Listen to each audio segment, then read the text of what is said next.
पवित्र बाइबल का वचन पढ़े और सुने जाने पर प्रभु यीशु मसीह आपको और आपके परिवार को आशीष दे। पवित्र बाइबल 1 शमूएल की पुस्तक का 22 अध्याय वचन 1 से 23 यह कहता है।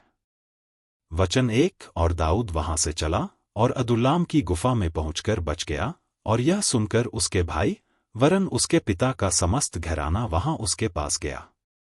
वचन 2 और जितने संकट में पड़े थे और जितने ऋणी थे और जितने उदास थे, वे एक उसके पास इकट्ठे हुए और वह उनका प्रधान हुआ, और कोई 400 पुरुष उसके साथ हो गए।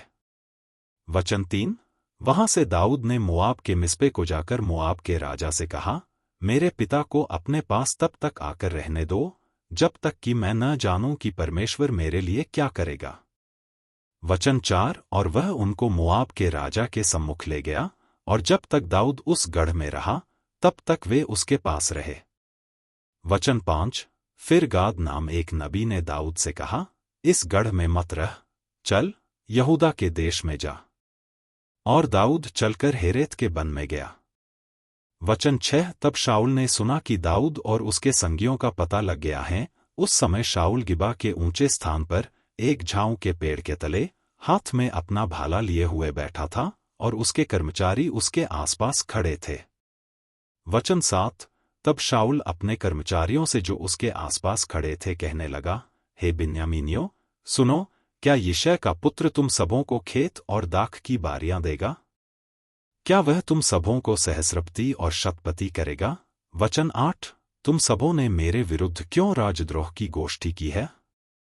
और जब मेरे पुत्र ने यिशै के पुत्र से वाचा बांधी तब किसी ने मुझ पर प्रगट नहीं किया, और तुम में से किसी ने मेरे लिए शोकित होकर मुझ पर प्रगट नहीं किया कि मेरे पुत्र ने मेरे कर्मचारी को मेरे विरुद्ध ऐसा घात लगाने को उभारा है जैसा आज के दिन है।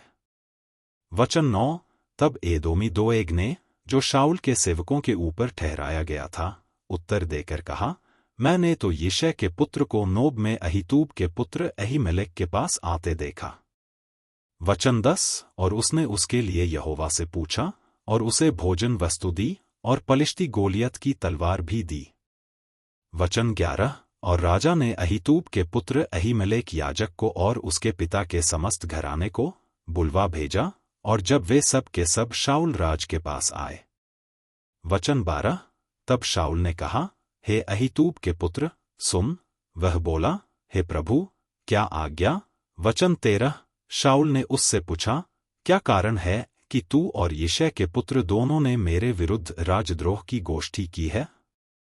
तूने उसे रोटी और तलवार दी, और उसके लिए परमेश्वर से पूछा भी, जिससे वह मेरे विरुद्ध उठे और ऐसा घात लगाए जैसा आज के दिन है।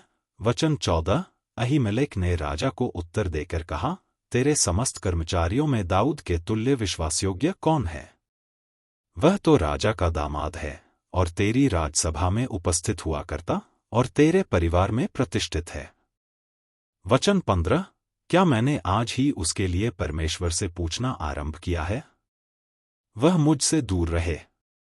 राजा न तो अपने दास पर ऐसा कोई दोष लगाए, न मेरे पिता के समस्त घराने पर, क्योंकि तेरा दास इन सब बखेड़ों के विषय कुछ भी नहीं जानता। वचन 16 राजा ने कहा, हे अहीमेलेक, तू और तेरे पिता का समस्त घराना निश्चय मार डाला जाएगा।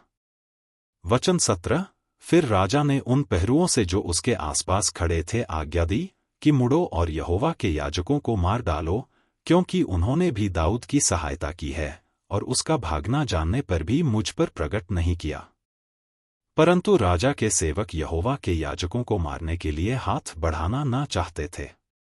वचन 18 तब राजा ने दोएग से कहा, तू मुड़कर याजकों को मार डाल। तब एदोमी दोएग ने मुड़कर याजकों को मारा, और उस दिन सनीवाला एपोद पहने हुए 85 पुरुषों को घात किया। वचन 19 और याजकों के नगर नोब को उसने स्त्रियों, पुरुषों और बाल बच्चों और दूध पीवों और बैलों, गधों और भेड़बकरियों समेत तलवार से मारा। वचन 20 परंतु अहीतूब के पुत्र अहीमेलेक का एब्यातार नाम एक पुत्र बच निकला, और दाऊद के पास भाग गया।